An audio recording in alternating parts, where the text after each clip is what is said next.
श्री गुरु गोबिंद सिंह विसाला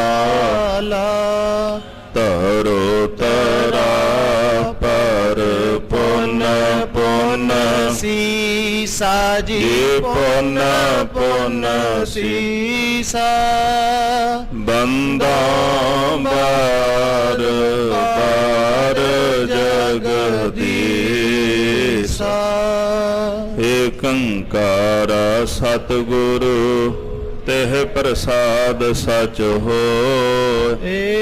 वाहिगुरु जी की फतेह है विघ्न विनाशन सोए। जिसमें अमृत ज्ञान है मानक भगत बैराग।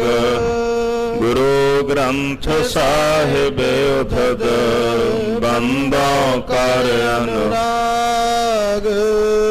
गुरु ग्रंथ साहिब उधद बंदों कर अनुराग। सतनाम श्री वाहिगुरु साहिब जी दोहरा। सतगुर को रुख देख कै आए निकट पठान। सन्मुख ठाडे हुए रहे बन के सकल समान। वाहिगुरु जी का खालसा वाहिगुरु जी की फतेह। जुगो जुग अटल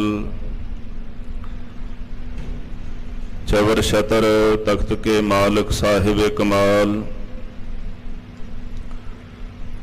धन धन श्री गुरु ग्रंथ साहिब जी महाराज। सतगुरां दी पावन पवित्र हजूरी अंदर नावें पातशाह तेग बहादुर सिमरिया। घर नाउन दे आवे धाए सब थाई होए सहाय। धन श्री गुरु तेग बहादुर साहब जी महाराज जी दे पावन पवित्र सुंदर दरबार की हाजरी भर रही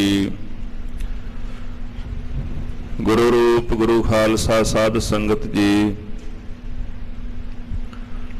मेरी पीरी दे मालक धन श्री गुरु हरगोबिंद साहिब सच्चे पातशाह जी महाराज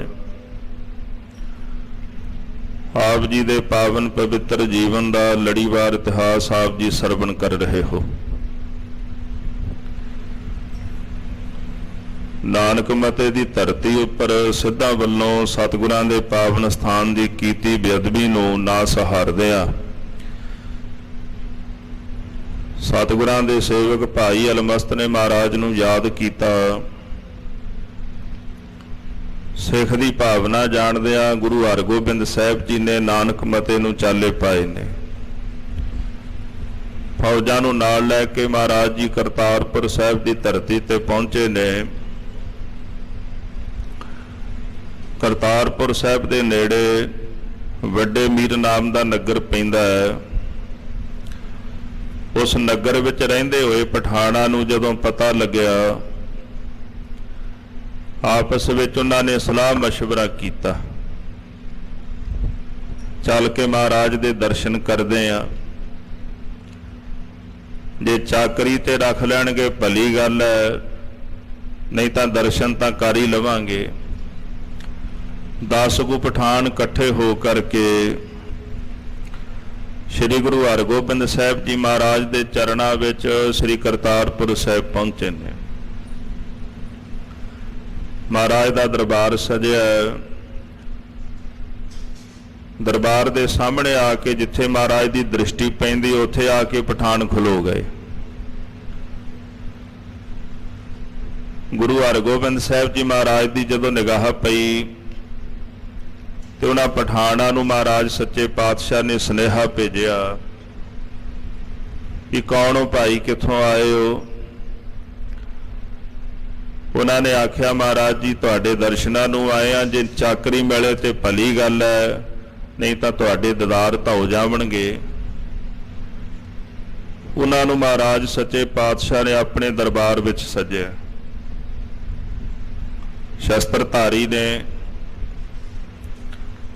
ਯੋਧੇ ਨੇ ਤਾਂ ਮਹਾਰਾਜ ਜੀ ਯੋਧਿਆਂ ਦੇ ਕਦਰਦਾਨ ਨੇ, ਕਵੀਆਂ ਦੇ ਕਦਰਦਾਨ ਨੇ, ਗਵਈਆਂ ਦੇ ਕਦਰਦਾਨ ਨੇ। ਢਾਡੀਆਂ ਦੀ ਜੇ ਕਦਰ ਪਾਈ ਤੇ ਛੇਵੇਂ ਪਾਤਸ਼ਾਹ ਨੇ, ਯੋਧਿਆਂ ਦੀ ਕਦਰ ਪਾਈ ਛੇਵੇਂ ਪਾਤਸ਼ਾਹ ਨੇ। ਸ਼ਸਤਰ ਤਾਂ ਸਾਰਿਆਂ ਕੋਲ ਸੀ, ਜੇ ਸ਼ਸਤਰਾਂ ਦੀ ਸਹੀ ਕਦਰ ਪਾਈ ਹੈ ਤੇ ਸ਼ਸਤਰਾਂ ਨੂੰ ਸਹੀ ਵਰਤਿਆ ਤੇ ਉਹ ਮੇਰੀ ਪੀਰ ਦੇ ਮਾਲਕ ਗੁਰੂ ਹਰਗੋਬਿੰਦ ਸਾਹਿਬ ਜੀ ਨੇ। ਤਾਂ ਸਤਿਗੁਰੂ ਸੱਚੇ ਪਾਤਸ਼ਾਹ ਜੀ ਦਾ ਹੁਕਮ ਮੰਨ ਕੇ ਜਦੋਂ ਦਰਬਾਰ ਵਿੱਚ ਆਏ ਤੇ ਉਹਨਾਂ ਵਿੱਚ ਇੱਕ 16 ਸਾਲਾਂ ਦਾ ਪਠਾਨ ਹੈ। ਉਹਦੇ ਸਰੀਰ ਢੀਲ ਨੂੰ ਵੇਖ ਕੇ ਮਹਾਰਾਜ ਗੁਰੂ ਹਰਗੋਬਿੰਦ ਸਾਹਿਬ ਜੀ ਬੜੇ ਪ੍ਰਸੰਨ ਹੁੰਦੇ ਨੇ। ਆਓ ਅਗਲੇ ਪ੍ਰਕਰਨ ਸਰਵਣ ਕਰੀਏ। ਮਨ ਬਿਰਤੀਆਂ ਧੰਨ ਗੁਰੂ ਤੇਗ ਬਹਾਦਰ ਸਾਹਿਬ ਦੇ ਚਰਨਾਂ ਪਾਸ ਜੋੜੀਏ। ਮਨ ਦੀ ਇਕਾਗਰਤਾ ਦਾ ਸਾਧਨ ਗੁਰੂ ਕਾ ਸ਼ਬਦ ਹੈ। ਪਿਆਰ ਨਾਲ ਸਾਰੀਆਂ ਸੰਗਤਾਂ ਜਪੋ ਜੀ ਸਤਨਾਮ ਸ੍ਰੀ ਵਾਹਿਗੁਰੂ ਸਾਹਿਬ ਜੀ। ਸਤਨਾਮ ਸ੍ਰੀ ਵਾਹਿਗੁਰੂ ਸਾਹਿਬ ਜੀਓ। ਸਤਨਾਮ ਸ਼੍ਰੀ ਵਾਹਿਗੁਰੂ ਸਾਹਿਬ ਜੀ ਦੋਹਰਾ। ਸਤਿਗੁਰ ਕੋ ਰੁਖ ਦੇਖ ਕੇ ਆਏ ਨਿਕਟ ਪਠਾਨ। ਗੁਰੂ ਹਰਗੋਬਿੰਦ ਸਾਹਿਬ ਜੀ ਮਹਾਰਾਜ ਜੀ ਦਾ ਰੁਖ ਵੇਖ ਕਰਕੇ ਦਸੇ ਦੇ ਦਸੇ ਪਠਾਨ ਗੁਰੂ ਸਾਹਿਬ ਜੀ ਦੇ ਦਰਬਾਰ ਦੇ ਵਿੱਚ ਆ ਪਹੁੰਚੇ ਹਨ। ਸਨਮੁਖ ਠਾਡੇ ਹੋਏ ਰਹੇ ਬਨ ਕੇ ਸਕਲ ਸਮਾਨ। ਕਤਾਰ ਬਨ ਕੇ ਮਹਾਰਾਜ ਸਤਿਗੁਰਾਂ ਦੇ ਸਨਮੁਖ ਆ ਕਰਕੇ ਖਲੋ ਗਏ। ਜਿਨ੍ਹਾਂ ਨੇ ਤਨ ਦੇ ਉੱਪਰ ਸ਼ਸਤਰ ਧਾਰਨ ਕੀਤੇ ਹੋਏ ਨੇ, ਤਿਆਰ ਬਰ ਤਿਆਰ ਯੋਧੇ ਹਨ। ਚੌਪਈ ਸ਼੍ਰੀ ਹਰਗੋਬਿੰਦ ਬੂਜਨ ਠਾਨ। ਸ਼੍ਰੀ ਗੁਰੂ ਹਰਗੋਬਿੰਦ ਸਾਹਿਬ ਜੀ ਮਹਾਰਾਜ ਨੇ ਤਿਨਾਂ ਪਠਾਨਾਂ ਨੂੰ ਪੁੱਛਿਆ ਹੈ, ਨਹੀਂ ਬੈਸ ਕੋ ਹੈ ਜੋ ਪਠਾਨ।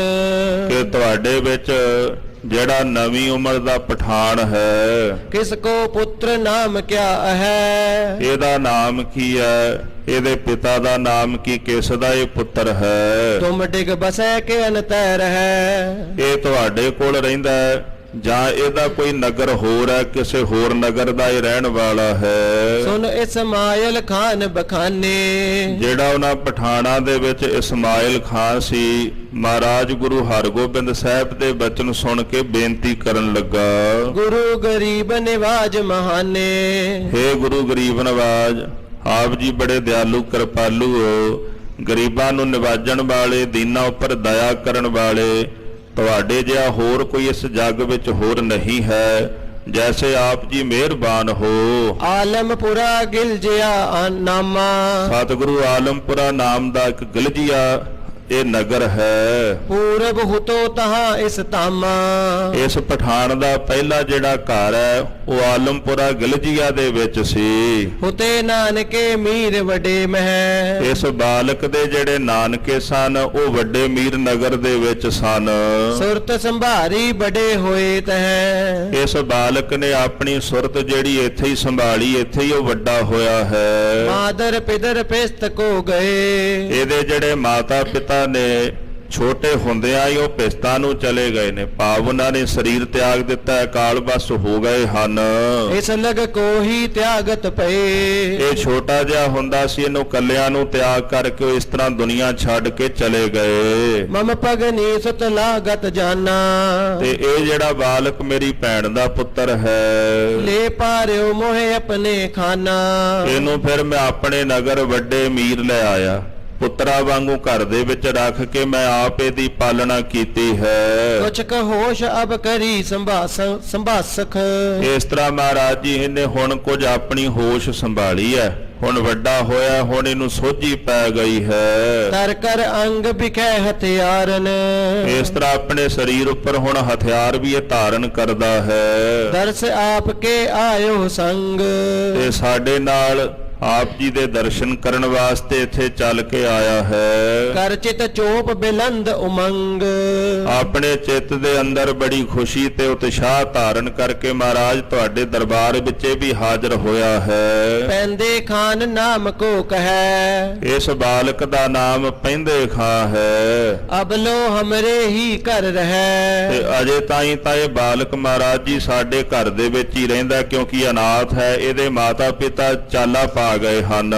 ਸੁਨ ਸ਼੍ਰੀ ਹਰਗੋਬਿੰਦ ਉਚਾਰਾ, ਇਹ ਬਚਨ ਸੁਣ ਕੇ ਮਹਾਰਾਜ ਸ੍ਰੀ ਗੁਰੂ ਹਰਗੋਬਿੰਦ ਸਾਹਿਬ ਸੱਚੇ ਪਾਤਸ਼ਾਹ ਜੀ ਉਹਨਾਂ ਪਠਾਨਾਂ ਨੂੰ ਕਹਿਣ ਲੱਗੇ ਹਨ।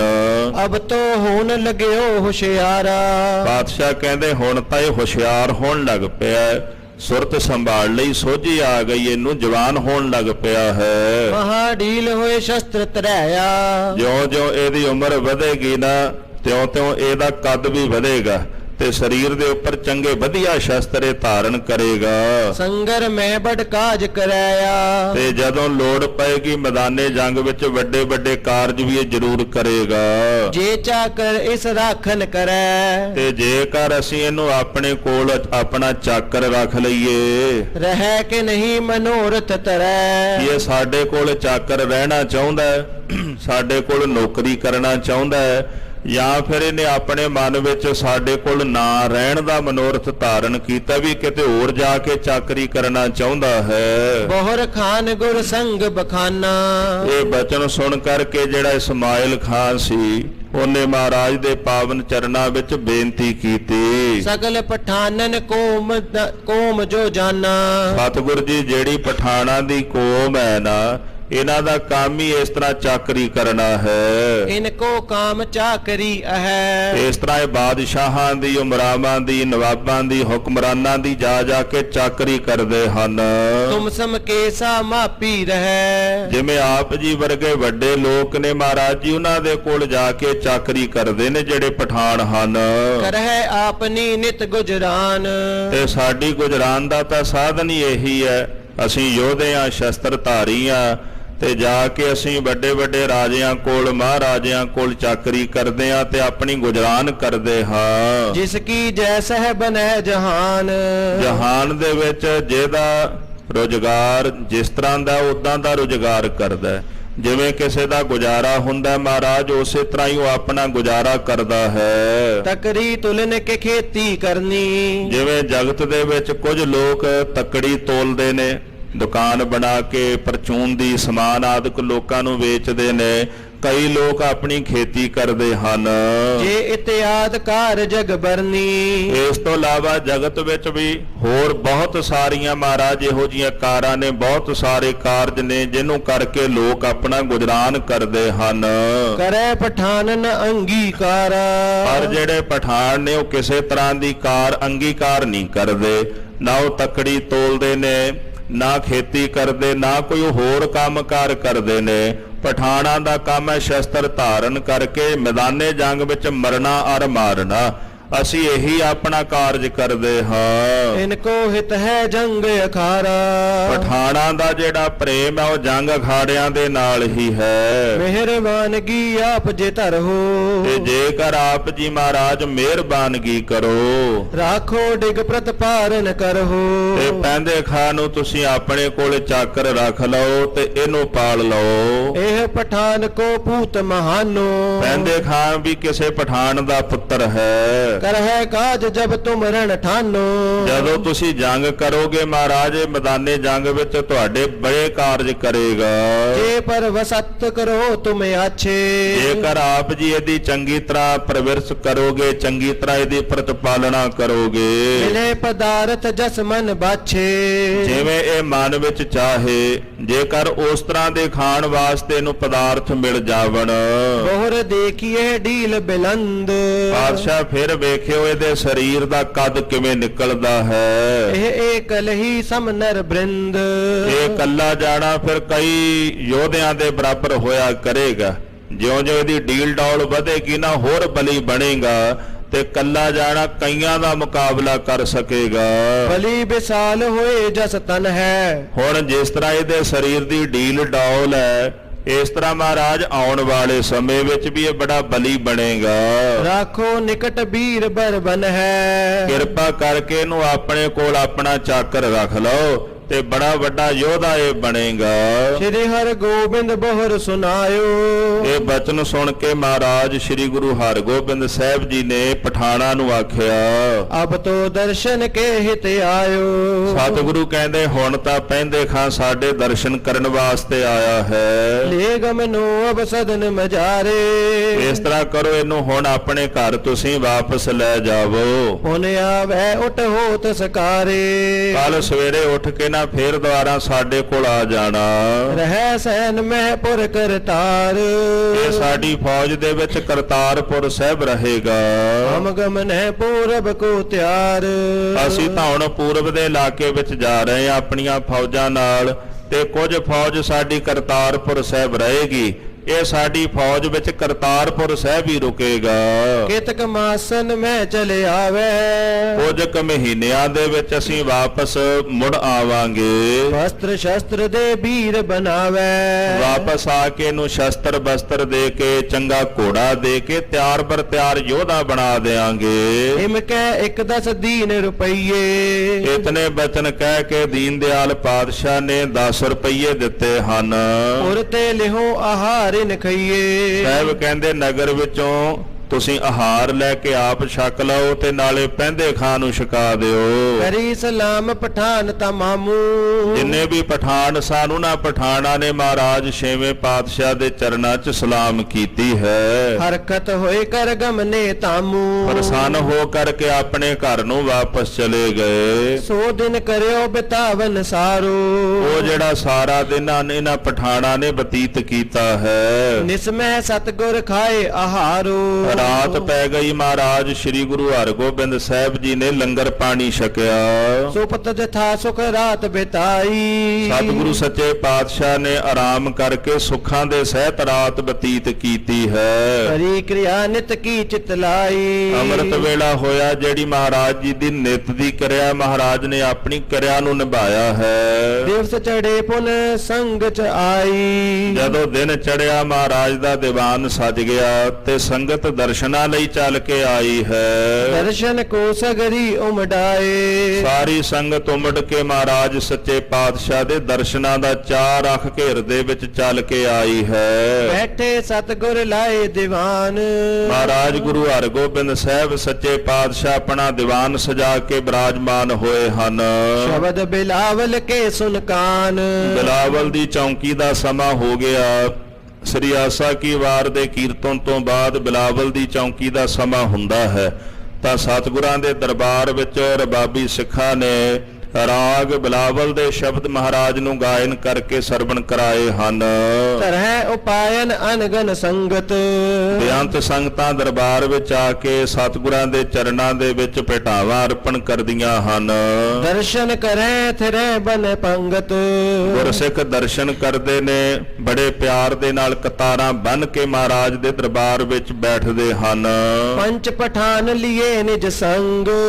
ਇਧਰ ਜਿਹੜਾ ਪੈਂਦਾ ਸੀ ਆਪਣੇ ਨਾਲ 5 ਪਠਾਨਾਂ ਨੂੰ ਲੈ ਕੇ ਆਇਓ ਪੈਂਦੇ ਖਾਨ ਉਮੰਗ। ਮਨ ਦੇ ਵਿੱਚ ਨੌਕਰੀ ਦੀ ਉਮੰਗ ਉਤਸ਼ਾਹ ਧਾਰਨ ਕਰਕੇ ਪੈਂਦਾ ਸ੍ਰੀ ਕਰਤਾਰਪੁਰ ਸਾਹਿਬ ਆ ਗਿਆ। ਗੁਰਦਰ ਮਾਇਆ ਸਭ ਕੋ ਕੀਓ। ਜਿੰਨੇ ਵੀ ਉਹ ਪਠਾਨ ਆਏ ਸਨ ਮਹਾਰਾਜ ਨੇ ਉਹਨਾਂ ਦੀ ਤਨਖਾਹ ਰੱਖ ਦਿੱਤੀ ਹੈ। ਬਸਬੇ ਕੋ ਇੱਕ ਥਲ ਤਿਨ ਦਿਓ। ਔਰ ਇਹਨਾਂ ਪਠਾਨਾਂ ਨੂੰ ਵਸਣ ਵਾਸਤੇ ਕਰਤਾਰਪੁਰ ਸਾਹਿਬ ਜਗ੍ਹਾ ਵੀ ਦੇ ਦਿੱਤੀ ਹੈ। ਦੁਗ ਮੈਂ ਕੀ ਦੇ ਦੁਗਧ ਮਹਾਨਾ। ਤੇ 2 ਮੱਝਾਂ ਦਾ ਜਿਹੜਾ ਦੁੱਧ ਉਹ ਇਹਨਾਂ ਨੂੰ ਦਿੱਤਾ ਹੈ। ਸੇਵਕ ਸੋ ਗੁਰ ਕੀਨ ਬਖਾਨਾ। ਸਤਿਗੁਰਾਂ ਨੇ ਆਪਣੇ ਸੇਵਕ ਨੂੰ ਇਸ ਤਰ੍ਹਾਂ ਹੁਕਮ ਦਿੱਤਾ ਹੈ। ਸਭ ਪਹਿਲੇ ਕਰ ਕਰੋ ਤਪਾਵਨ। 2 ਮੱਝਾਂ ਦਾ ਜਿੰਨਾ ਵੀ ਦੁੱਧ ਹੋਵੇਗਾ, 10 ਕਿਲੋ ਹੋਵੇ 12 ਕਿਲੋ ਹੋਵੇ, ਇਹਨਾਂ 2 ਮੱਝਾਂ ਦਾ ਦੁੱਧ ਲੈ ਕੇ ਚੰਗੀ ਤਰ੍ਹਾਂ ਨੂੰ ਕਾੜਨੀ ਵਿੱਚ ਪਾ ਕੇ ਅੱਗ ਉੱਤੇ ਤਪਾਣਾ ਹੈ। ਪਿਸਤਾ ਅਰ ਬਦਾਮ ਕਰ ਪਾਵਨ। ਇਹਦੇ ਵਿੱਚ ਪਿਸਤਾ ਅਰ ਬਦਾਮ ਆਦਿਕ ਪਾਵਣੇ ਹਨ। ਆਦ ਚੁਹਾਰੇ ਮੇਵਾ ਸਾਨੂੰ। ਇਸ ਤਰ੍ਹਾਂ ਛੁਹਾਰੇ ਤੇ ਹੋਰ ਕਈ ਮੇਵੇ ਆਦਿਕ ਦੁੱਧ ਦੇ ਵਿੱਚ ਮਿਲਾ ਦੇਣੇ ਹਨ। ਚਾਰ ਕਰੀ ਦਿਨ ਰਹਿ ਜਬ ਜਾਨੋ। ਤੇ ਸਾਰਾ ਦਿਨ ਇਹ ਜਿਹੜਾ ਦੁੱਧ ਕਾੜਨੀ ਵਿੱਚ ਕੱਢਣਾ ਚਾਹੀਦਾ ਹੈ। ਤੇ ਜਦੋਂ ਦਿਨ ਦੀਆਂ 4 ਕੁ ਘੜੀਆਂ ਰਹਿ ਜਾਣਗੀਆਂ ਮਿਸਰੀ ਕੋ ਮਿਲਾਏ ਕਰ ਆਛੇ ਤੇ ਦੁੱਧ ਦੇ ਵਿੱਚ ਚੰਗੀ ਤਰ੍ਹਾਂ ਮਿਸ਼ਰੀ ਮਿਲਾ ਦੇਣੀ ਹੈ। ਹੁਣ ਸਾਰਾ ਦਿਨ ਕੜ ਕੜ ਕੇ ਲਾਲ ਸੁਰਖ ਤੇ ਸੰਘਣਾ ਹੋ ਜਾਂਦਾ ਦੁੱਧ, ਤਾਂ ਇਸ ਪ੍ਰਕਾਰ ਖੋਆ ਹੀ ਬਣ ਜਾਂਦਾ ਹੈ ਕੜ ਕੜ ਕੇ।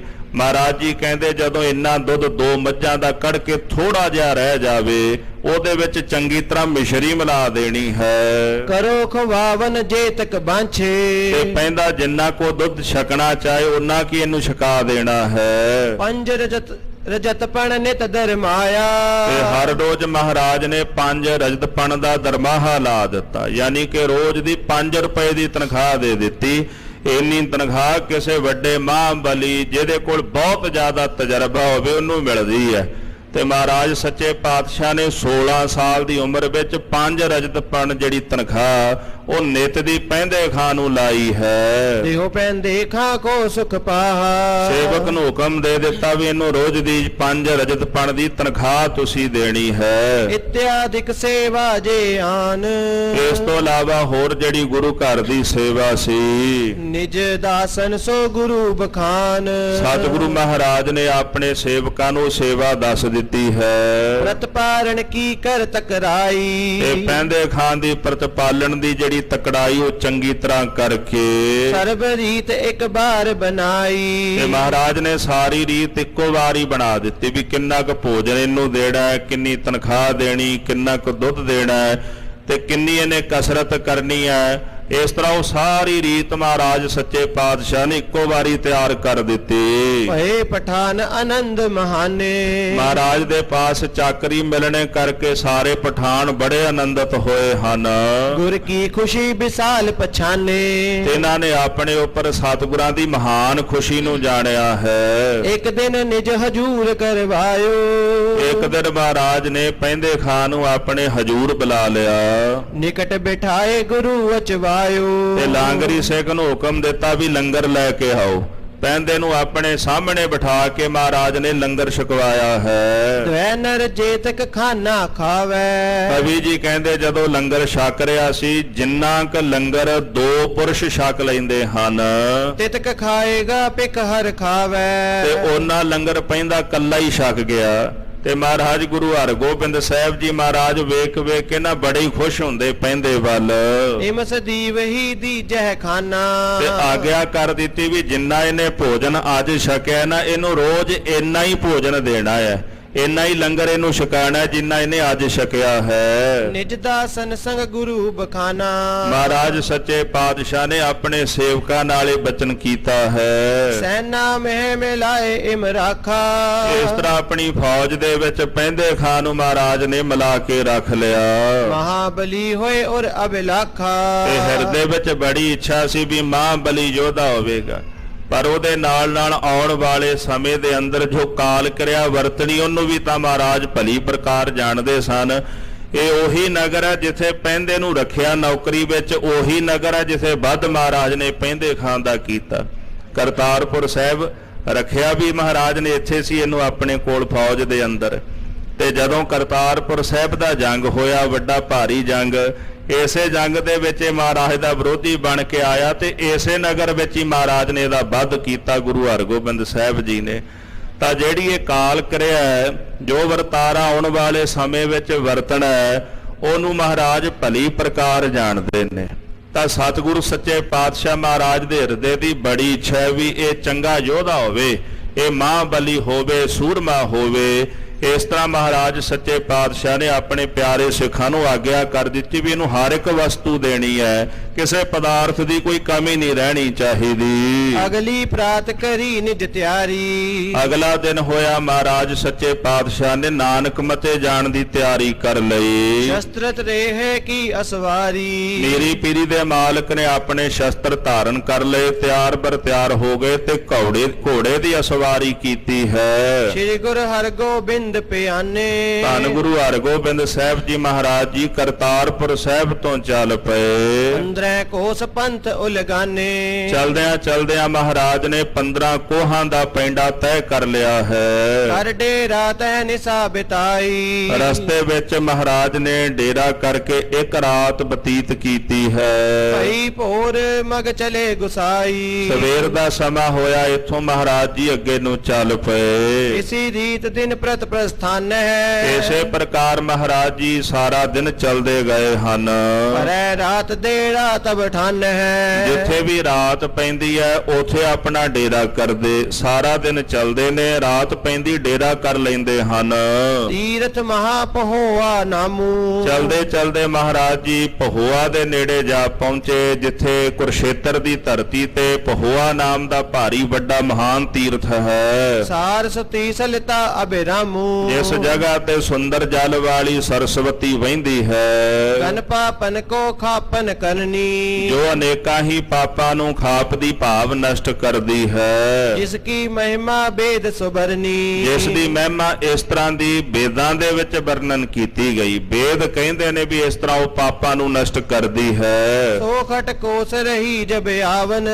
ਇਸ ਤਰ੍ਹਾਂ ਮਹਾਰਾਜ ਸੱਚੇ ਪਾਤਸ਼ਾਹ ਜੀ ਜਦੋਂ ਪਹੋਆ ਤੀਰਥ ਦੇ ਨਜ਼ਦੀਕ ਪਹੁੰਚੇ ਨੇ ਤਾਂ ਕਰੀਬਨ ਇੱਥੋਂ ਇਹ ਤੀਰਥ 6 ਕੋਹ ਦੂਰ ਰਹਿ ਗਿਆ ਹੈ। ਚਹਿ ਕੇ ਚਲਤੈ ਡੇਰਾ ਪਾਵਨ। ਤੇ ਸਤਿਗੁਰੂ ਮਹਾਰਾਜ ਸੱਚੇ ਪਾਤਸ਼ਾਹ ਜੀ ਮਨ ਵਿੱਚ ਚਾਹੁੰਦੇ ਨੇ ਵੀ ਚੱਲ ਕੇ ਉੱਥੇ ਨਜ਼ਦੀਕ ਉਹਦੇ ਆਪਾਂ ਡੇਰਾ ਕਰਦੇ ਹਾਂ। ਤੈ ਇੱਕ ਪਿੰਗਲ ਆਖ ਨਹੀਂ ਨਾ। ਰਸਤੇ ਦੇ ਵਿੱਚ ਉੱਥੇ ਸਾਧ ਸੰਗਤ ਜੀ ਇੱਕ ਪਿੰਗਲਾ ਰਹਿੰਦਾ ਸੀ, ਜਿਹਦੇ ਪੈਰ ਵੀ ਕੋਈ ਨਹੀਂ ਸਨ ਤੇ ਅੱਖਾਂ ਵੀ ਉਹਦੀਆਂ ਕੋਈ ਨਹੀਂ ਸਨ। ਕਿਹ ਸਿੱਖ ਨੇ ਉਪਦੇਸ਼ਨ ਕੀਨਾ। ਤੇ ਭਟਕਦਾ ਰਹਿੰਦਾ ਸੀ। ਹੁਣ ਜਿਹਦੇ ਪੈਰ ਵੀ ਨਾ ਹੋਵਣ, ਅੱਖਾਂ ਵੀ ਨਾ ਹੋਵਣ, ਉਹ ਵਿਚਾਰਾ ਕਰੇ ਕੀ? ਅੱਖਾਂ ਹੋਵਣ, ਪਿੰਗਲਾ ਹੋਵੇ ਤਾਂ ਵੀ ਉਹ ਕਿਸੇ ਪਾਸੇ ਚਲਿਆ ਜਾਵੇ, ਤੇ ਜੇ ਅੱਖਾਂ ਨਾ ਹੋਵਣ ਪੈਰ ਹੋਵਣ ਤਾਂ ਵੀ ਬੰਦਾ ਚੱਲ ਸਕਦਾ। ਹੁਣ ਜਿਹਦੇ ਪੈਰ ਵੀ ਨਾ ਹੋਵਣ ਤੇ ਅੱਖਾਂ ਵੀ ਨਾ ਹੋਵਣ, ਉਹ ਕਿਸੇ ਪਾਸੇ ਜਾਣ ਜੋਗਾ ਨਹੀਂ ਰਹਿੰਦਾ। ਤਾਂ ਬੜਾ ਦੁਖੀ ਸੀ।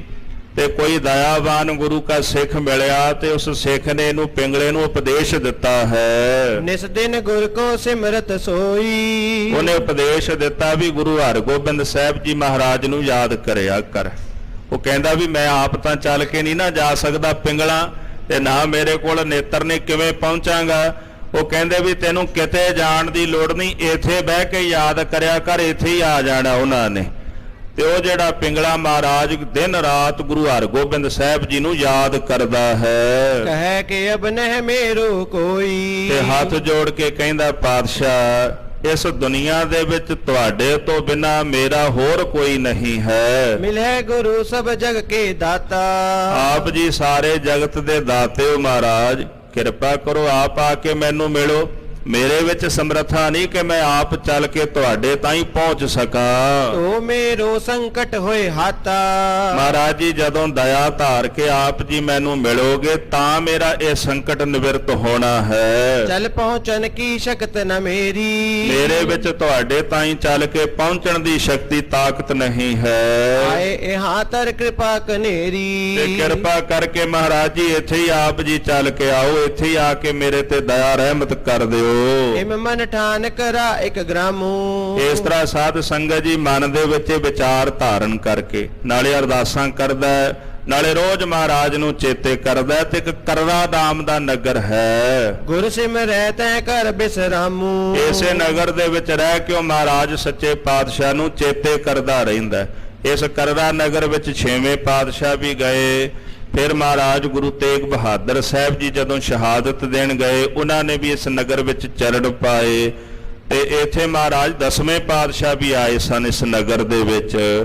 ਤਾਂ ਸਭ ਤੋਂ ਪਹਿਲਾਂ 6ਵੇਂ ਪਾਤਸ਼ਾਹ ਨੇ ਇਸ ਨਗਰ ਦੇ ਵਿੱਚ ਆਪਣੇ ਚਰਨ ਪਾਏ ਹਨ। ਤਿਸ ਕੋ ਸੰਕਟ ਘਾਟਨ ਹੇਤਾ। ਇਸ ਪਿੰਗਲੇ ਦਾ ਸੰਕਟ ਨਿਵਰਤ ਕਰਨ ਵਾਸਤੇ ਉੱਤਰ ਪਰੇ ਤਹਿ ਕਿਰਪਾ ਨਿਕੇਤਾ। ਕਿਰਪਾ ਦੇ ਘਰ ਗੁਰੂ ਹਰਗੋਬਿੰਦ ਸਾਹਿਬ ਜੀ ਮਹਾਰਾਜ ਇੱਥੇ ਆਣ ਉਤਰੇ ਹਨ। ਆਪਣੇ ਸੇਵਕ ਹੀ ਆਪੇ ਰੱਖੈ, ਆਪੇ ਨਾਮ ਜਪਾਵੈ। ਜਹ ਜਹ ਕਾਜ ਕਿਰਤ ਸੇਵਕ ਕੀ, ਤਹਾ ਤਹਾ ਉਠ ਧਾਵੈ। ਜਿੱਥੇ ਕੋਈ ਭਾਵਨਾ ਨਾਲ ਸਾਹਿਬ ਨੂੰ ਯਾਦ ਕਰਦਾ ਮਹਾਰਾਜ ਜੀ ਉੱਥੇ ਹੀ ਜਾ ਪਹੁੰਚਦੇ ਹਨ। ਦੁਨਿਆਵੀ ਵੈਦ ਹੋਵੇ ਉਹਦੇ ਕੋਲ ਆਪ ਚੱਲ ਕੇ ਜਾਣਾ ਪੈਂਦਾ। ਤੇ ਮੇਰਾ ਵੈਦ ਗੁਰੂ ਗੋਬਿੰਦਾ ਮੇਰੇ ਪਾਤਸ਼ਾਹ ਇਦਾਂ ਦੇ ਵੈਦ ਨੇ, ਜਿੱਥੇ ਕੋਈ ਰੋਗੀ ਹੋਵੇ ਭਾਵਨਾ ਨਾਲ ਚੇਤੇ ਕਰਦਾ, ਉਹਦਾ ਰੋਗ ਕੱਟਣ ਵਾਸਤੇ ਉੱਥੇ ਹੀ ਮਹਾਰਾਜ ਸੱਚੇ ਪਾਤਸ਼ਾਹ ਪਹੁੰਚ ਜਾਂਦੇ ਨੇ।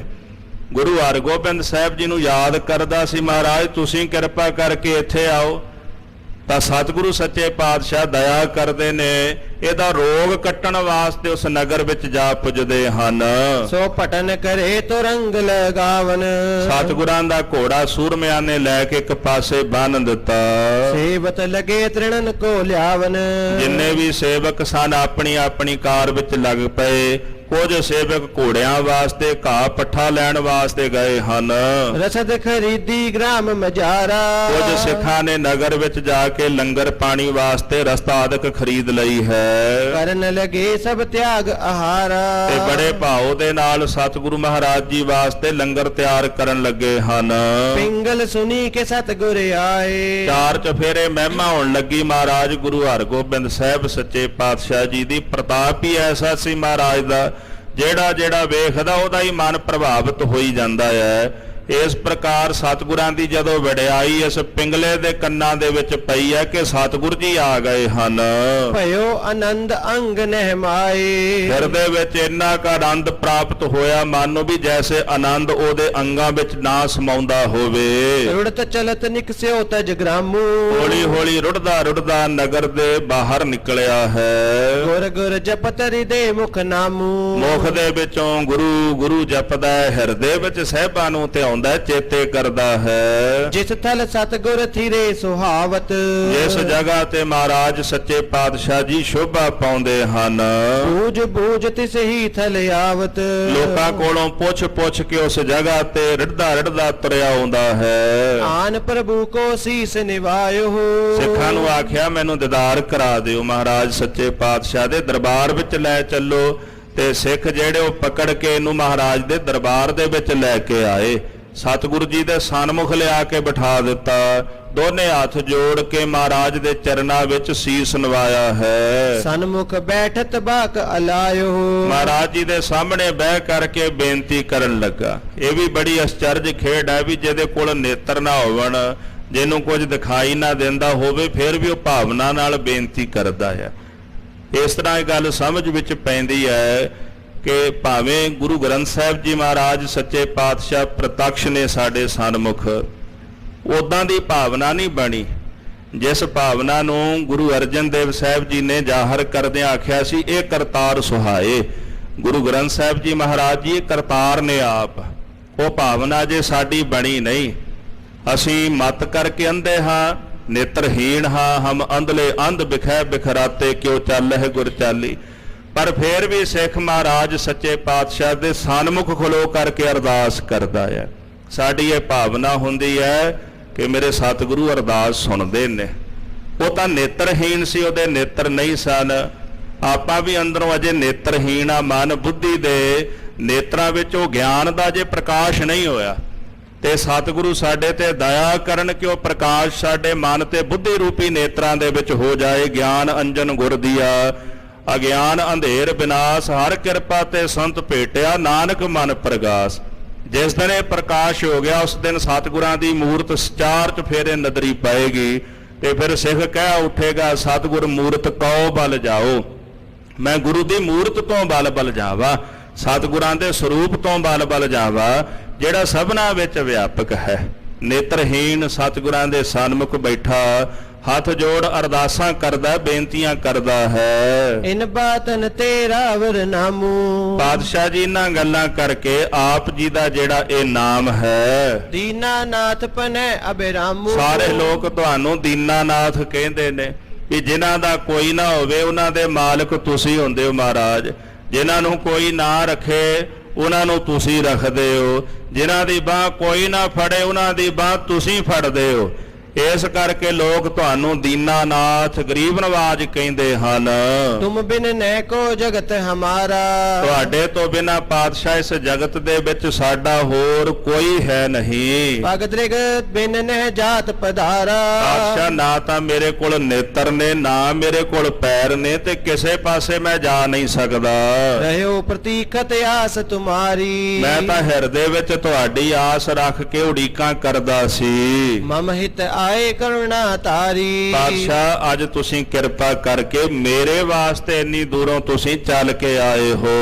केतक बरख व्यतीते मोही। ਪਾਤਸ਼ਾਹ ਮੈਨੂੰ ਇਸ ਨਗਰ ਵਿੱਚ ਰਹਿੰਦਿਆਂ ਕਈ ਸਾਲਾਂ ਦਾ ਸਮਾਂ ਬਤੀਤ ਹੋ ਗਿਆ ਹੈ। सिमरन करत सदा गुर तोही। ਮੈਂ ਦਿਨ ਰਾਤ ਤੁਹਾਡਾ ਸਿਮਰਨ ਕਰਦਾ ਸੀ। ਇਹ ਵੀ ਬੜੀ ਵੱਡੀ ਤਪੱਸਿਆ ਨਾ ਜੀ। ਕਈ ਬਰਖ ਲੰਘ ਗਏ, ਕਈ ਸਾਲ ਲੰਘ ਗਏ ਚੇਤੇ ਕਰਦਿਆਂ। ਕਦੇ ਉਹਨੇ ਸੋਚਿਆ ਹੋਵੇਗਾ ਵੀ ਮਹਾਰਾਜ ਅਜੇ ਆਏ ਨਹੀਂ, ਹੋ ਸਕਦਾ ਭਾਵੇਂ ਆਵਣ ਹੀ ਨਾ। ਮਾਤਾ ਭਾਗਪਰੀ ਵੀ ਚੇਤੇ ਕਰਦੀ ਸੀ। ਬਸਤਰ ਰੱਖਿਆ ਮਹਾਰਾਜ ਵਾਸਤੇ, ਤੇ ਉਹਨਾਂ ਦਾ ਪੁੱਤਰ ਕਹਿੰਦਾ ਮਾਤਾ ਤੇਰੇ ਬਸਤਰ ਵਾਸਤੇ ਮਹਾਰਾਜ ਨੇ ਇੰਨੀ ਦੂਰ ਆਉਣਾ। ਪਰ ਉਹਦਾ ਨਿਸ਼ਚਾ ਨਹੀਂ ਸੀ ਡੋਲਿਆ, ਆਵਣਗੇ ਜ਼ਰੂਰ। ਪਤਾ ਸੀ ਜਿਹੜਾ ਉਹਦੇ ਤੇ ਆਸ ਰੱਖੇ ਤੇ ਉਹਦੀ ਆਸ ਵਾਹਿਗੁਰੂ ਟੁੱਟਣ ਨਹੀਂ ਦਿੰਦਾ। ਆਸ सत श्री अकाल। ਜਿਨ੍ਹਾਂ ਨੇ ਪ੍ਰਭੂ ਦੀ ਆਸ ਰੱਖੀ ਹੈ ਨਾ, ਉਹਨਾਂ ਦੀ ਆਸ ਵਾਹਿਗੁਰੂ ਨੇ ਪੂਰੀ ਕੀਤੀ। ਵੇਖੋ ਮਹਾਰਾਜ ਜੀ ਭਾਗਪਰੀ ਮਾਤਾ ਨੂੰ ਦਰਸ਼ਨ ਦੇਣ ਵਾਸਤੇ ਉਹ ਕਸ਼ਮੀਰ ਗਏ। ਹੋਰ ਤਾਂ ਕੋਈ ਪ੍ਰਯੋਜਨ ਨਹੀਂ ਸੀ ਨਾ ਉੱਥੇ ਜਾਣ ਦਾ। ਕੇਵਲ ਇੱਕ ਮਾਤਾ ਭਾਗਪਰੀ ਸੀ ਜਿਹਦੀ ਭਾਵਨਾ ਸੀ, ਉਹਨੂੰ ਪੂਰਨ ਕਰਨ ਗਏ। ਹੁਣ ਇਸ ਸਿੱਖ ਦੀ ਵੀ ਤਪੱਸਿਆ ਕਈ ਬਰਖਾਂ ਦੀ ਹੈ। ਕਈ ਬਰਖ ਹੋ ਗਏ ਚੇਤੇ ਕਰਦੇ ਆ, ਪਰ ਵੇਖੋ ਨਿਸ਼ਚਾ ਨਹੀਂ ਡੋਲਿਆ। ਭਾਵਨਾ ਸੀ ਕਿ ਆਓਗੇ ਜ਼ਰੂਰ ਮਹਾਰਾਜ ਤੁਸੀਂ। ਤਾਂ ਜਿਹੜਾ ਇਸ ਨਿਹਚੇ ਨੂੰ ਹਿਰਦੇ ਵਿੱਚ ਧਾਰਨ ਕਰਕੇ ਪ੍ਰਭੂ ਨੂੰ ਚੇਤੇ ਕਰਦਾ ਹੈ, ਉਹਦੀ ਬੰਦਗੀ ਨੂੰ ਬੂਰ ਜ਼ਰੂਰ ਪੈਂਦਾ ਹੈ। ਇਸੇ ਕਰਕੇ ਮਹਾਰਾਜ ਜੀ ਕਹਿੰਦੇ ਨੇ ਜਾ ਕੇ ਹਿਰਦੈ ਵਿਸ਼ਵਾਸ ਪ੍ਰਭ ਆਇਆ, ਤਤ ਗਿਆਨ ਤਿਸ ਮਨ ਪ੍ਰਗਟਾਇਆ। ਵਿਸ਼ਵਾਸ ਹੋਵੇ, ਸਿੱਖ ਦਾ ਨਿਹਚਾ ਨਾ ਡੋਲੇ, ਕੁਝ ਪ੍ਰਾਪਤ ਹੋਵੇ ਨਾ ਹੋਵੇ, ਪਰ ਆਪਣਾ ਕਰਮ ਕਰਦਾ ਰਹੇ। ਇੱਕ ਦਿਨ ਉਹਨੂੰ ਪੂਰਨ ਤੌਰ ਤੇ ਫਲ ਜ਼ਰੂਰ ਲੱਗੇਗਾ, ਇੱਕ ਦਿਨ ਬੂਰ ਜ਼ਰੂਰ ਪਏਗਾ। ਬੀਜਿਆ ਹੋਇਆ ਬੀਜ ਅੰਕੁਰਿਤ ਹੁੰਦਾ ਹੈ, ਆਪਣੀ ਮੰਜ਼ਿਲ ਤਾਈਂ ਪਹੁੰਚਦਾ ਹੈ। ਤਾਂ ਜਦੋਂ ਸਿੱਖ ਵੀ ਭਗਤੀ ਬੰਦਗੀ ਦਾ ਬੀਜ ਬੀਜਦਾ, ਉਹ ਵੀ ਆਪਣੀ ਮੰਜ਼ਿਲ ਤਾਈਂ ਪਹੁੰਚਦਾ। ਇਹ ਤਾਂ ਬੇਨਤੀ ਕੀਤੀ ਹੈ ਵੀ ਉਹ ਕਹਿੰਦਾ ਮਹਾਰਾਜ ਕਈ ਬਰਖ ਹੋ ਗਏ ਨੇ, ਪਤਾ ਨਹੀਂ ਕਿੰਨੇ ਕੁ ਸਾਲ ਉਹਨੇ ਤਪੱਸਿਆ ਕੀਤੀ, ਮਹਾਰਾਜ ਨੂੰ ਯਾਦ ਕੀਤਾ। ਉਹਦੇ ਮਨ 'ਚ ਹੋ ਸਕਦਾ ਵੀ ਖਿਆਲ ਪੈਦਾ ਹੁੰਦਾ ਹੋਵੇ ਵੀ ਪਤਾ ਨਹੀਂ ਮਹਾਰਾਜ ਜੀ ਆਉਣਗੇ ਕਿ ਨਹੀਂ ਆਉਣਗੇ, ਕਿਉਂਕਿ ਉਹਨੇ ਕਦੇ ਦਰਸ਼ਨ ਨਹੀਂ ਸਨ ਕੀਤੇ ਮਹਾਰਾਜ ਦੇ। ਕੇਵਲ ਸਿੱਖ ਕੋਲੋਂ ਸੁਣਿਆ ਸੀਗਾ, ਪਰ ਨਿਸ਼ਚਾ ਬਣ ਗਿਆ, ਵਿਸ਼ਵਾਸ ਬਣ ਗਿਆ, ਤੇ ਮਹਾਰਾਜ ਨੇ ਕਿਰਪਾ ਕੀਤੀ, ਜਾ ਕੇ ਦਰਸ਼ਨ ਵੀ ਦਿੱਤੇ। ਅਰਦਾਸਾਂ ਕਰਦਾ ਮਹਾਰਾਜ ਕਈ ਸਾਲ ਲੰਘ ਗਏ ਨੇ, ਤੁਹਾਨੂੰ ਯਾਦ ਕਰਦੇ ਆ, ਤੁਹਾਡੇ ਉੱਪਰ ਆਸ ਰੱਖੀ, ਉਡੀਨੀ ਉਡੀਨੀ ਉਡੀਨੀ ਕਬ ਘਰ ਆਵੇ ਰੀ।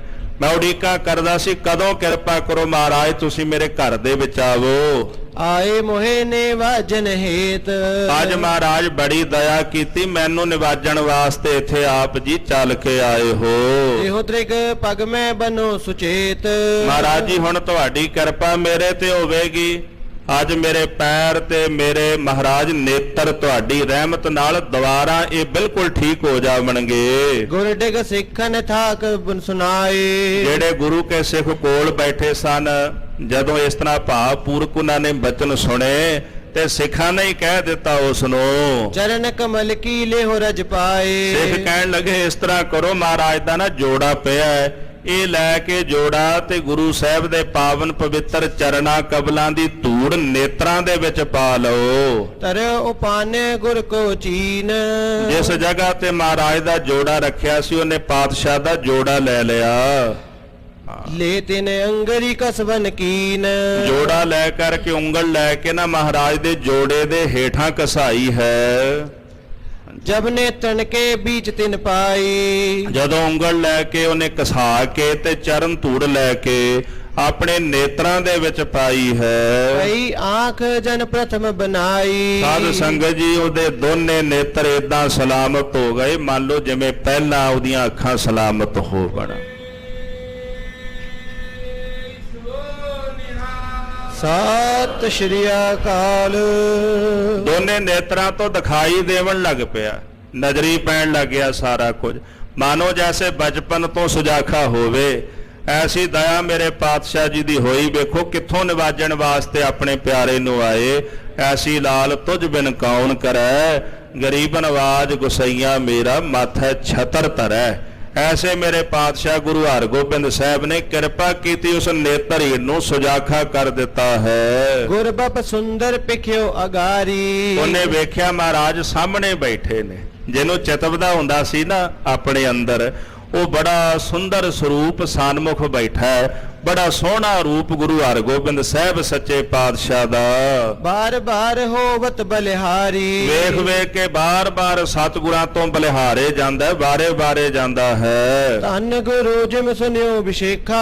ਉਹਨੇ ਹੱਥ ਜੋੜ ਕੇ ਕਹਿਣ ਲੱਗਾ, ਪਾਤਸ਼ਾਹ ਤੁਸੀਂ ਧੰਨ ਹੋ, ਧੰਨ ਹੋ, ਜਿਵੇਂ ਮੈਂ ਤੁਹਾਡੀ ਮਹਿਮਾ ਸੁਣੀ ਸੀ ਤਥਾ ਬਿਲੋਚਨ ਤੇ ਅਤ ਦੇਖਾ। ਅੱਜ ਨੇਤਰਾਂ ਨਾਲ ਪਾਤਸ਼ਾਹ ਵੈਸਾ ਹੀ ਆਪ ਜੀ ਦਾ ਸਰੂਪ ਮੈਂ ਤੱਕਿਆ, ਜੈਸਾ ਸਤਿਗੁਰ ਸੁਣੀ ਦਾ ਤੈਸੋ ਹੀ ਮੈਂ ਡੀਠ। ਵਿਛੜਿਆ ਮੇਲੇ ਪ੍ਰਭੂ ਹਰ ਦਰਗਹਿ ਕਾ ਬਸੀਠ। ਬੜੀ ਕਿਰਪਾ ਕੀਤੀ, ਜੈਸੀ ਤੁਹਾਡੀ ਮਹਿਮਾ ਸੁਣੀ ਸੀ ਮਹਾਰਾਜ, ਅੱਜ ਨੇਤਰਾਂ ਨਾਲ ਵੈਸੀ ਆਪ ਜੀ ਦੀ ਸ਼ੋਭਾ ਨੂੰ ਮੈਂ ਵੇਖ ਲਿਆ ਹੈ। ਨਿਤ ਦੀਨਨ ਪਰ ਕਿਰਪਾ ਧਾਰੋ। ਆਪ ਜੀ ਨੇਤੀ ਦੀਨਾਂ ਦੇ ਉੱਪਰ, ਗਰੀਬਾਂ ਉੱਪਰ ਬੜੀ ਕਿਰਪਾ ਰਹਿਮਤ ਕਰਦੇ ਹੋ। ਹਮ ਸਮ ਪਤ ਤਨ ਪੁੰਜ ਉਦਾਰੋ। ਸਤਿਗੁਰੂ ਸਾਡੇ ਵਰਗੇ ਜਿਹੜੇ ਪਤਤ ਨੇ ਨਾ, ਮੇਰੇ ਕੱਲੇ ਦੀ ਕੀ ਗੱਲ ਹੈ, ਮੇਰੇ ਜੇ ਪਤਾ ਨਹੀਂ ਕਿੰਨੇ ਕੁ ਪਤਤਾਂ ਦਾ ਤੁਸੀਂ ਉਧਾਰ ਕਰਨ ਵਾਲੇ ਹੋ। ਮੈਂ ਮੂਰਖ ਕੀ ਕੇਤਕ ਬਾਤ ਹੈ, ਕੋਟ ਪਰਾਧੀ ਤਰਿਆ ਰੇ। ਗੁਰ ਨਾਨਕ ਜਿਨ ਸੁਣਿਆ ਪੇਖਿਆ, ਸੇ ਫਿਰ ਗਰਬਾਸ ਨਾ ਪਰਿਆ ਰੇ। ਮੇਰੇ ਜਿਹੇ ਮੂਰਖ ਸਲਾਉਂਦਾ ਨਾ, ਤੇ ਮਹਾਰਾਜ ਉਹਦੇ ਤੇ ਦਇਆ ਦ੍ਰਿਸ਼ਟੀ ਕਰਦੇ ਨੇ, ਉਹਦੇ ਸਾਰੇ ਦੁੱਖ ਨਿਵਰਤ ਕਰ ਦਿੰਦੇ ਨੇ। ਸਿੱਖ ਦੀ ਏਡੀ ਭਾਵਨਾ ਹੋਵੇ ਕਿ ਮੇਰਾ ਸਤਿਗੁਰੂ ਸਭ ਤੋਂ ਉੱਚਾ ਹੈ, ਮੈਂ ਪੇਖਿਓ ਰੀ ਉੱਚਾ ਬੋਹਨ ਸਭ ਤੇ ਹੀ ਉੱਚਾ। ਏਦਾਂ ਦੀ ਭਾਵਨਾ ਸਿੱਖ ਦੇ ਹੋਵੇ ਹਿਰਦੇ ਦੇ ਅੰਦਰ। ਸਿੱਖ ਇਹਨਾਂ ਹੀਣ ਭਾਵਨਾ ਨਾਲ ਨਾ ਸੋਚੇ ਵੀ ਇਦਾਂ ਨਹੀਂ ਹੋ ਸਕਦਾ, ਵੀ ਜਿਹਦੇ ਨੇਤਰ ਅੰਧੇ ਨੇ ਉਹ ਕਿਵੇਂ ਸੁਜਾਖਾ ਹੋ ਸਕਦਾ, ਮੁਰਦੇ ਵਿੱਚ ਕਿਵੇਂ ਸਵਾਸ ਪੈ ਸਕਦੇ ਨੇ। ਇਹ ਤਾਂ ਹੀਣ ਭਾਵਨਾ ਹੈ। ਇਹ ਭਾਵਨਾ ਤਾਂ ਸਾਨੂੰ ਜਗਤ ਵਿੱਚ ਕਿਤੋਂ ਵੀ ਮਿਲ ਜਾਏਗੀ, ਕਿਤੇ ਵੀ ਆਪਾਂ ਚਲੇ ਜਾਈਏ। ਪਰ ਗੁਰੂ ਗ੍ਰੰਥ ਸਾਹਿਬ ਜੀ ਮਹਾਰਾਜ ਸਾਨੂੰ ਭਾਵਨਾ ਨਾਲ ਭਰਦੇ ਨੇ। ਮਿਰਤਕ ਕੋ ਪਾਇਓ ਤਨ ਸਾਸਾ, ਜਿਉ ਚਾਹੇ ਤਾਂ ਮੁਰਦੇ ਵਿੱਚ ਵੀ ਸਵਾਸ ਪਾ ਸਕਦਾ, ਜਿਉ ਚਾਹੇ ਪ੍ਰਭ ਭਾਵੈ ਬਿਨ ਸਾਸ ਤੇ ਰੱਖੈ, ਉਹ ਬਿਨਾਂ ਸਵਾਸ ਤੋਂ ਵੀ ਰੱਖ ਸਕਦਾ ਹੈ। ਉਹਦੀ ਮਰਜ਼ੀ ਹੈ ਨਾ। ਗੁਰੂ ਸਾਹਿਬ ਜੀ ਨੇ ਸਾਡੇ ਅੰਦਰ ਹਮੇਸ਼ਾ ਇਹੋ ਜੀ ਭਾਵਨਾ ਨੂੰ ਜਗਾਇਆ, ਜਿਸ ਭਾਵਨਾ ਨਾਲ ਸਿੱਖ ਦਾ ਹਿਰਦਾ ਸ਼ਰਧਾ ਨਾਲ ਪਰਮੇਸ਼ਰ ਦੇ ਚਰਨਾਂ ਨਾਲ ਜੁੜਦਾ ਹੈ। ਇਹ ਤਾਂ ਛੋਟੀ ਜੀ ਗੱਲ ਹੈ। ਮਹਾਰਾਜ ਵਾਸਤੇ ਕਾਰਜ ਕਰਨਾ ਕਿਹੜਾ ਕੋਈ ਔਖਾ ਹੈ। ਇੱਥੇ ਤਾਂ ਕੋਈ ਭਾਵਨਾ ਰੱਖ ਕੇ ਆ ਜੇ, ਉਹਦੇ ਨੇਤਰ ਸੁਜਾਖੇ ਹੋ ਜਾਂਦੇ ਨੇ। ਜਿਸ ਧਰਤੀ ਤੇ ਆਪਾਂ ਬੈਠੇ ਆ, ਇਹ ਉਹ ਧਰਤੀ ਹੈ ਜਿੱਥੇ ਮਹਾਰਾਜ ਗੁਰੂ ਤੇਗ ਬਹਾਦਰ ਸਾਹਿਬ ਨੇ ਚਰਨ ਪਾਏ ਤੇ ਬਚਨ ਕੀਤਾ, ਜਿਹੜਾ ਇੱਥੇ ਇਸ਼ਨਾਨ ਕਰੇਗਾ ਉਹਦੇ ਦੁੱਖ ਨਿਵਰਤ ਹੋਵਣਗੇ। ਪਤਾ ਨਹੀਂ ਕਿੰਨੇ ਕੁ ਪ੍ਰਾਣੀ ਨੇ ਆਮਦੇ ਨੇ ਮਹਾਰਾਜ ਦੇ ਘਰ ਦੀ ਸ਼ਰਧਾ ਰੱਖ ਕੇ ਦੀਦਾਰ ਕਰਦੇ, ਗੁਰੂ ਗ੍ਰੰਥ ਸਾਹਿਬ ਸ੍ਰੀ ਗੁਰੂ ਤੇਗ ਬਹਾਦਰ ਸਾਹਿਬ ਦੇ ਦਰਸ਼ਨ ਕਰਦੇ, ਇਸ਼ਨਾਨ ਕਰਦੇ, ਦੁੱਖ ਨਿਵਰਤ ਹੁੰਦੇ ਨੇ। ਜਿੰਨੀ ਜ਼ਿਆਦਾ ਭਾਵਨਾ ਗਹਿਰੀ ਹੁੰਦੀ ਜਾਏਗੀ, ਉਨੀ ਛੇਤੀ ਖੇਡ ਬਣਦੀ ਜਾਏਗੀ। ਇਸ ਕਰਕੇ ਸਿੱਖ ਨੂੰ ਚਾਹੀਦਾ ਵੀ ਉਹ ਸਤਿਗੁਰਾਂ ਨੂੰ ਵੱਡਾ ਕਰਕੇ ਸਲਾਹੇ। ਇਹ ਨਾ ਆਖੇ ਜੀ ਇਦਾਂ ਨਹੀਂ ਹੋ ਸਕਦਾ, ਇਹ ਤਾਂ ਮੇਰੀ ਦੁਨੀਆ ਵਿੱਚ ਨਹੀਂ ਹੋ ਸਕਦਾ, ਇਦਾਂ ਨਹੀਂ ਹੋ ਸਕਦਾ, ਮੇਰੀ ਦੁਨਿਆਵੀ ਦੁਨੀਆ 'ਚ ਇਦਾਂ ਨਹੀਂ ਹੋ ਸਕਦਾ, ਰੱਬੀ ਦੁਨੀਆ ਵਿੱਚ ਤਾਂ ਬਹੁਤ ਕੁਝ ਹੁੰਦਾ ਹੈ, ਉੱਥੇ ਤੇ ਬੜੀ ਵੱਡੀ ਕਲਾ ਵਰਤਦੀ ਹੈ। ਇਸ ਕਰਕੇ ਭਾਈ ਸੰਤੋਖ ਸਿੰਘ ਜੀ ਲਿਖਦੇ, ਮਹਾਰਾਜ ਨੇ ਦਇਆ ਕੀਤੀ, ਜਦੋਂ ਉਹਨੇ ਉਸਤਤੀ ਕੀਤੀ ਨਾ ਪਾਤਸ਼ਾਹ ਦੀ, ਕਿਰਪਾ ਦ੍ਰਿਸ਼ਟੀ ਕਰਕੇ ਉਹਦੇ ਸਾਰੇ ਦੁੱਖ ਪਾਤਸ਼ਾਹ ਨੇ ਨਿਵਰਤ ਕਰ ਦਿੱਤੇ ਹਨ। ਕਹਿਓ ਕਿ ਲੋਚਨ ਤੈਬ ਪਾਏ। ਪਾਤਸ਼ਾਹ ਕਹਿਣ ਲੱਗੇ, ਗੁਰਮੁਖਾ ਤੈਨੂੰ ਨੇਤਰ ਚਾਹੀਦੇ ਸਨ, ਤੂੰ ਨੇਤਰਾਂ ਦੀ ਪ੍ਰਾਪਤੀ ਕਰ ਲਈ ਹੈ। ਇਸ ਥਲ ਕੋ ਸੇਵੋ ਹਿਤ ਲਾਏ। ਤੇ ਹੁਣ ਅੱਜ ਤੋਂ ਬਾਅਦ ਇਸ ਜਗ੍ਹਾ ਦੀ ਤੂੰ ਹਿੱਤ ਲਾ ਕੇ ਪ੍ਰੇਮ ਨਾਲ ਸੇਵਾ ਕਰਨੀ ਹੈ। ਵੱਡਨੀ ਫੇਰੋ ਦੀਪਕ ਬਾਰੋ। ਸਾਡੇ ਸਥਾਨ ਤੇ ਰੋਜ਼ ਦੀਵਾ ਬਾਲਣਾ ਤੇ ਝਾੜੂ ਫੇਰਨਾ ਹੈ। ਸਦਾ ਗੁਰੂ ਕੋ ਨਾਮ ਸੰਭਾਰੋ। ਤੇ ਸਦਾ ਹੀ ਗੁਰੂ ਪਰਮੇਸ਼ਰ ਜੀ ਦਾ ਨਾਮ ਜਪਣਾ ਹੈ। ਵਾਹਿਗੁਰੂ ਵਾਹਿਗੁਰੂ ਵਾਹਿਗੁਰੂ ਦਾ ਸਿਮਰਨ ਕਰਨਾ ਹੈ। ਜੇ ਸਿੱਖ ਪੂਜੈ ਦੇ ਧਨਿਆਨ, ਜੇਕਰ ਗੁਰੂ ਕੇ ਸਿੱਖ ਇੱਥੇ ਆਵਣ, ਇਸ ਸਥਾਨ ਦੀ ਪੂਜਾ ਕਰਨ, ਮਾਇਆ ਆਦਿਕ ਭੇਟ ਕਰਨ, ਤਿਸ ਕੋ ਬਾਟ ਕਰੋ ਗੁਜਰਾਨ। ਉਸ ਮਾਇਆ ਨੂੰ ਵੰਡ ਕੇ ਗੁਜਰਾਨ ਕਰਨਾ, ਲੰਗਰ ਲਾਉਣੇ ਨੇ ਤਾਂ ਕਿ ਲੋੜਵੰਦ ਜਿਹੜੇ ਉਹ ਭੋਜਨ ਛਕ ਕੇ ਆਪਣਾ ਗੁਜ਼ਾਰਾ ਕਰ ਸਕਣ। ਆਵਤ ਜਾਤ ਸਿੱਖ ਬਸੇ ਜਾਏ, ਇਸ ਜਗ੍ਹਾ ਤੇ ਜਿੰਨੇ ਵੀ ਸਿੱਖ ਆਉਂਦੇ ਜਾਂਦੇ ਨਿਵਾਸ ਕਰਨ, ਤਿਨ ਕਹੋ ਦੇ ਆਹਾਰ ਅਚਵਾਏ। ਉਹਨਾਂ ਸਿੱਖਾਂ ਨੂੰ ਭਾਵਨਾ ਦੇ ਨਾਲ ਤੂੰ ਲੰਗਰ ਛਕਾਉਣਾ, ਕਦੇ ਲੋਭ ਨਹੀਂ ਕਰਨਾ। ਪੀਛੇ ਆਪ ਕਰੋ ਪੁਨ ਖਾਨ, ਇਸੇ ਤਰ੍ਹਾਂ ਪਹਿਲਾਂ ਗੁਰਸਿੱਖਾਂ ਨੂੰ ਲੰਗਰ ਛਕਾਉਣਾ, ਗੁਰਸਿੱਖਾਂ ਨੂੰ ਲੰਗਰ ਛਕਾ ਕੇ ਉਸ ਤੋਂ ਬਾਅਦ ਆਪ ਛਕਣਾ ਹੈ। ਇਹ ਮਰਿਆਦਾ ਵੀ ਹੈ। ਭਾਈ ਗੁਰਦਾਸ ਸਾਹਿਬ ਜੀ ਲਿਖਦੇ ਵੀ ਗੁਰਸਿੱਖ ਪਹਿਲਾਂ ਦੂਜਿਆਂ ਨੂੰ ਲੰਗਰ ਛਕਾਉਂਦਾ ਹੈ, ਜੇਕਰ ਕੁਝ ਬਚ ਜਾਏ ਤੇ ਫਿਰ ਆਪ ਛਕ ਲੈਂਦਾ ਹੈ। ਕਰਹੁ ਕਾਰ ਸਭ ਹੀ ਇਸ ਥਾਨ, ਇਸ ਸਥਾਨ ਦੀ ਹਰ ਪ੍ਰਕਾਰ ਦੀ ਜਿਹੜੀ ਸੇਵਾ ਉਹ ਕਰਨੀ ਹੈ। ਇਸ ਪ੍ਰਕਾਰ ਕੀ ਸਿੱਖਿਆ ਦੀਨਸ, ਇਸ ਤਰ੍ਹਾਂ ਮਹਾਰਾਜ ਸੱਚੇ ਪਾਤਸ਼ਾਹ ਨੇ ਇਹ ਪਾਵਨ ਸਿੱਖਿਆ ਉਸ ਗੁਰਸਿੱਖ ਨੂੰ ਦਿੱਤੀ ਹੈ। ਪਿੰਗਲ ਪਾ ਪ੍ਰਸੰਨ ਹਿਤ ਚੀਨਸ, ਸਤਿਗੁਰੂ ਸੱਚੇ ਪਾਤਸ਼ਾਹ ਮਹਾਰਾਜ ਜੀ ਦੇ ਚਰਨਾਂ ਵਿੱਚੋਂ ਹਿੱਤ ਦੀ ਪ੍ਰਾਪਤੀ ਕਰਕੇ ਉਹ ਪਿੰਗਲਾ ਬੜਾ ਪ੍ਰਸੰਨ ਹੋਇਆ ਹੈ। ਸਿਰ ਤਰ ਕਰ ਹੋ ਬਾਕ ਤੁਮਾਰਾ, ਹੱਥ ਜੋੜ ਕੇ ਕਹਿਣ ਲੱਗਾ, ਪਾਤਸ਼ਾਹ ਜਿਹੜੇ ਬਚਨ ਤੁਸੀਂ ਕਹੇ ਨੇ ਮੈਂ ਆਪਣੇ ਸੀਸ ਤੇ ਰੱਖ ਕੇ ਤੁਹਾਡੇ ਬਚਨਾਂ ਦੇ ਅਨੁਸਾਰ ਪਾਤਸ਼ਾਹ ਮੈਂ ਸੇਵਾ ਕਰਾਂਗਾ। ਹਲਤ ਪਲਤ ਮੁਰ ਸਰਬ ਸੁਧਾਰਾ, ਆਪ ਜੀ ਨੇ ਕਿਰਪਾ ਕੀਤੀ, ਮੇਰਾ ਲੋਕ ਪ੍ਰਲੋਕ ਹੀ ਸੁਧਾਰ ਦਿੱਤਾ ਹੈ। ਇਹ ਨਹੀਂ ਕੇਵਲ ਨੇਤਰ ਦਿੱਤੇ ਨੇ ਮਹਾਰਾਜ, ਦੋਵੇਂ ਥਾਵ ਰੱਖੇ ਗੁਰ ਸੂਰੇ। ਇਹ ਸੰਸਾਰ ਵੀ ਰੱਖ ਲਿਆ ਤੇ ਪ੍ਰਲੋਕ ਵੀ ਆਪ ਜੀ ਨੇ ਮੇਰਾ ਸਵਾਰ ਦਿੱਤਾ ਹੈ। ਤੁਮ ਸਮਾਨ ਹੈ ਕਹਾਂ ਕਿਰਪਾਲੂ, ਤੁਹਾਡੇ ਜਿਹਾ ਕਿਰਪਾਲੂ ਹੈ ਕੋਈ ਦੁਨੀਆ ਵਿੱਚ। ਭਾਈ ਗੁਰਦਾਸ ਸਾਹਿਬ ਜੀ ਫਰਮਾਨ ਕਰਦੇ ਨੇ, ਸਤਿਗੁਰ ਦਿਆਲ ਕੀ ਦਇਆ ਨਾ ਆਨ ਦੇਵ ਮੈਂ, ਜੋ ਖੰਡ ਬ੍ਰਹਮੰਡ ਉਹਦਾ ਅਸਲ ਧਾਈ ਹੈ। ਭਾਈ ਸਾਹਿਬ ਜੀ ਕਹਿੰਦੇ ਜਿੱਧਰੋਂ ਸੂਰਜ ਚੜ੍ਹਦਾ ਜਿੱਧਰ ਡੁੱਬਦਾ ਭਾਵੇਂ ਜਾ ਕੇ ਵੇਖ ਲਓ, ਖੰਡਾਂ ਬ੍ਰਹਮੰਡਾਂ ਵਿੱਚ ਵਿਚਰ ਕੇ ਵੇਖ ਲਓ, ਜਿਹੋ ਜੀ ਦਇਆ ਸਤਿਗੁਰਾਂ ਵਿੱਚ ਹੈ ਇਹੋ ਜੀ ਦਇਆ ਦੁਨੀਆ ਵਿੱਚ ਕਿਸੇ ਹੋਰ ਦੇਵੀ ਦੇਵਤੇ ਆਦਿਕ ਦੇ ਵਿੱਚ ਨਹੀਂ ਹੈ। ਜੈਸੇ ਮੇਰੇ ਸਤਿਗੁਰੂ ਦਿਆਲੂ ਹਨ, ਜਿਹੜਾ ਭਲਾ ਹੋਵੇ ਉਹਦੇ ਨਾਲ ਤਾਂ ਭਲਾ ਸਾਰੇ ਹੀ ਕਰਦੇ ਨੇ, ਪਰ ਬੁਰਿਆਂ ਨਾਲ ਭਲਾ ਕਰਨਾ ਇਹ ਗੁਰੂ ਨਾਨਕ ਜਾਣੇ। ਇਹ ਮਰਿਆਦਾ ਜਿਹੜੀ ਗੁਰੂ ਨਾਨਕ ਸਾਹਿਬ ਦੇ ਘਰ ਦੀ ਹੈ।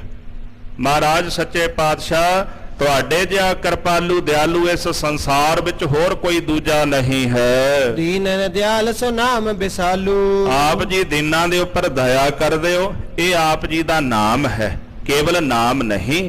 ਆਪ ਆਪਣੇ ਬਿਰਧ ਦੀ ਲਾਜ ਵੀ ਰੱਖਦੇ, ਆਪਣੇ ਬਿਰਧ ਦੀ ਪਾਲਣਾ ਵੀ ਕਰਦੇ ਹੋ।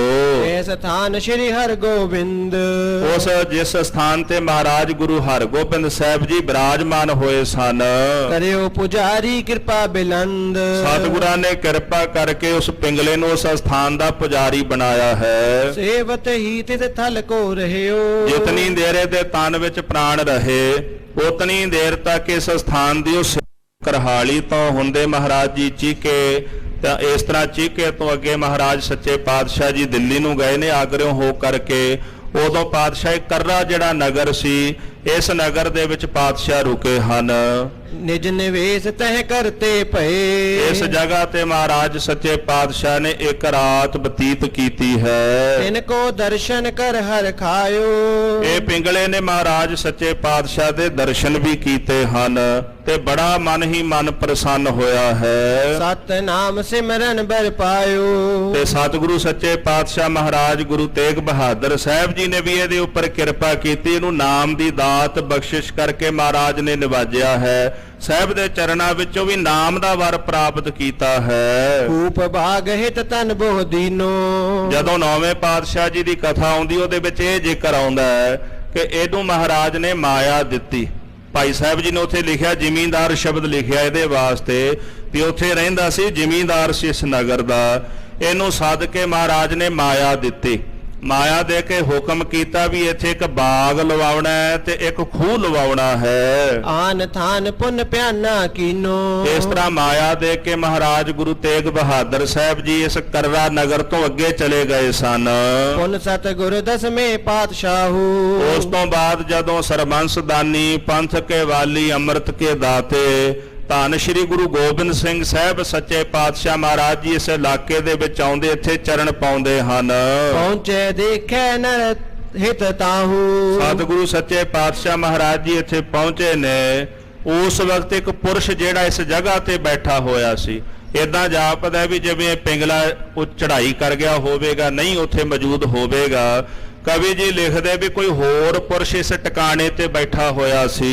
ਹਿਤ ਸਨਮਾਨ ਖਰੋ ਨਹਿ ਹੋਵਾ। ਜਦੋਂ ਪਾਤਸ਼ਾਹ ਜੀ ਉੱਥੇ ਪਹੁੰਚੇ ਤੇ ਗੁਰੂ ਸਾਹਿਬ ਜੀ ਦਾ ਸਨਮਾਨ ਕਰਨ ਵਾਸਤੇ ਖੜਿਆ ਨਹੀਂ ਹੋਇਆ। ਹੈ ਪਰ ਚਰੇ ਸਥਿਰ ਗੁਰ ਜੋਵਾ।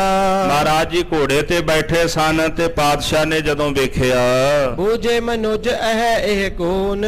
ਦਸਵੇਂ ਪਾਤਸ਼ਾਹ ਪੁੱਛਣ ਲੱਗੇ ਵੀ ਇਹ ਪੁਰਸ਼ ਕੌਣ ਹੈ। ਕਹਿਓ ਗ੍ਰਾਮ ਕਰਹਾਲੀ ਪੌਣ। ਕਿਸੇ ਨੇ ਦੱਸਿਆ ਮਹਾਰਾਜ ਜੀ ਇਹਦਾ ਨਗਰ ਜਿਹੜਾ ਕਰਹਾਲੀ ਨਗਰ ਦੇ ਵਿੱਚ ਹੈ। ਆਇਓ ਏਠਾ ਹੈ ਸਸੁਰਾਰ।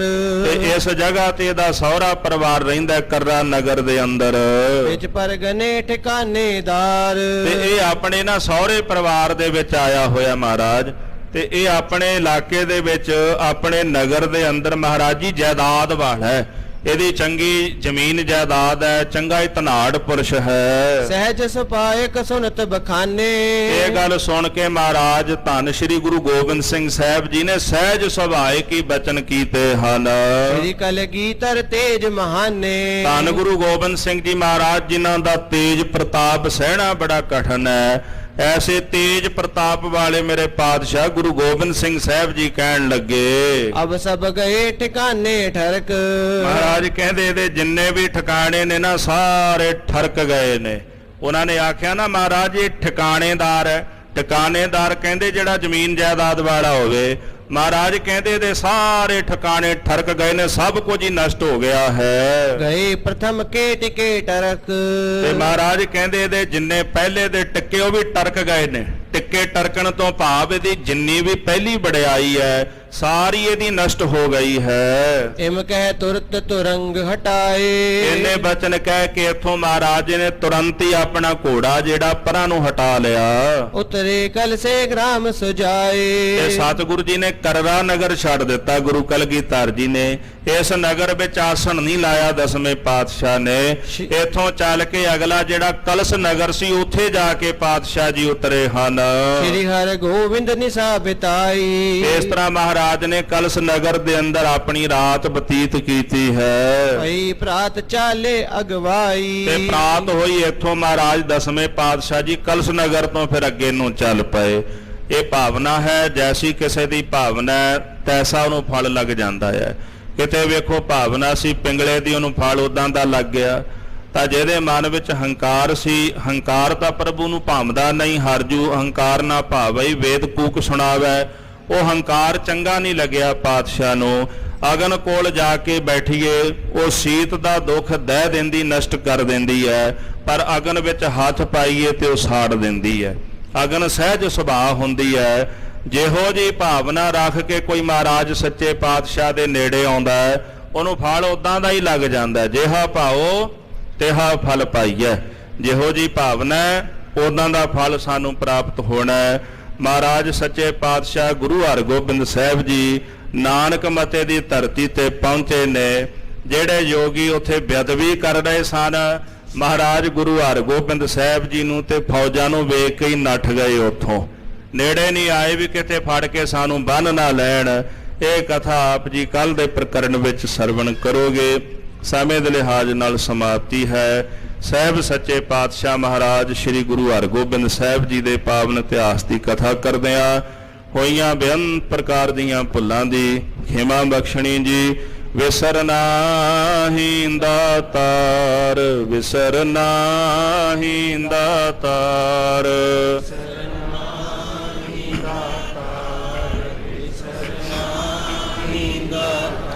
ਆਪਣਾ ਨਾਮ ਦੇਹੋ, ਆਪਣਾ ਨਾਮ ਦੇਹੋ।